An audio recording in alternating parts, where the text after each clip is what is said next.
بسم الله الرحمن الرحیم. د خوندور مازدیګري ګرانو قدرمنو کتونکو، ستاسو کوربه حضرت علي مشال یم او کلام دی د عطاالله جان اډوکیټ صاحب. تاسو ټول کې په پښتنه مینه ډالۍ چې زړه د هر چا ډک و خو چا خبره نه کوله. زړه د هر چا ډک و خو چا خبره نه کوله. تا ویل ما ویل تا خبره نه کوله. ټول ښه خبرو چې دا څه کېږي او ولې کېږي، ټول ښه خبرو چې دا څه کېږي او ولې کېږي، خو په ټول ښار کې چا رښتیا خبره نه کوله. د تیارو هر سړی خلاف و خو د مرګ د ویرې، د تیارو هر سړی خلاف و خو د مرګ د ویرې، په ښکاره هیچ چا د رڼا خبره نه کوله.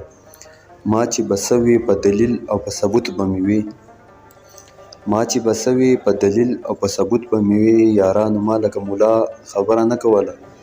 زه څه ماشوم نه وم ښه پوهه وم چې بدې دې شم، زه څه ماشوم نه وم ښه پوهه وم چې بدې دې شم، لیونۍ ما ته به دې دا خبره نه کوله. ما خو ښکاره نارې وهلې چې په تا مین یم، ما خو ښکاره نارې وهلې چې په تا مین یم، جانانه ما خو څه په غلا خبره نه کوله. هغې پښتون ته ما په هېڅ حال هم پښتون ونه وي چې کوم پښتون د پښتونخوا خبره نه کوله.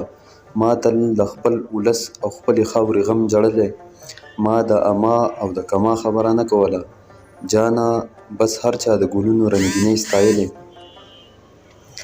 جانه بس هر چا د ګلونو رنګینۍ ستایلې، چا د بلبل چا د بورا خبره نه کوله. ما چې به څه وي په دلیل او په ثبوت به مې وي، یارانو ما لکه ملا خبره نه کوله. د تیارو هر سړی خلاف و خو د مرګ د ویرې، په ښکاره هیچ چا د رڼا خبره نه کوله.